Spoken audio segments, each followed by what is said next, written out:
જય માતાજી મિત્રો, આજે આપણે એકદમ ટેસ્ટી એવું અને ઝડપથી બની જાય તેવું બુંદીનું રાયતું બનાવીશું. તેની માટે મેં અહીંયા દહીં લઈ લીધું છે અને તેને સરસ રીતે હલાવી લીધું છે.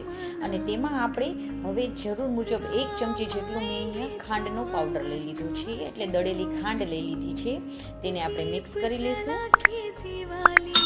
જરૂર મુજબ આપણે મીઠું ઉમેરી દેવાનું છે, ધાણા જીરુંનો પાવડર ઉમેરી દઈશું, કાળા મરીનો ભૂક્કો ઉમેરી દઈશું અને થોડી કોથમીર ઉમેરી દઈશું. બધાને આપણે સરસ રીતે મિક્સ કરી દેવાનું છે. અને સાથે આપણે બુંદી તૈયાર મળે છે તે લઈ લીધી છે. હવે આપણે બધાને સરસ રીતે મિક્સ કરી દઈશું. તો આપણું બુંદીનું રાયતું રેડી થઈ ગયું છે. તો તેની ઉપર મેં થોડી કોથમીર ભભરાવી દીધી છે અને થોડી બુંદી નાખી દીધી છે. તો આપણું એકદમ ટેસ્ટી અને ઝડપથી બની જાય તેવું બુંદીનું રાયતું રેડી થઈ ગયું છે. અને જો તમને આ મારી રેસીપી ગમી હોય તો લાઈક કરજો, મારી ચેનલમાં નવા હોય તો સબસ્ક્રાઈબ કરજો અને બાજુમાં રહેલ બેલ આઇકનને દબાવવાનું બિલકુલ ના ભૂલશો. જય માતાજી મિત્રો. જય માતાજી મિત્રો, આજે આપણે એકદમ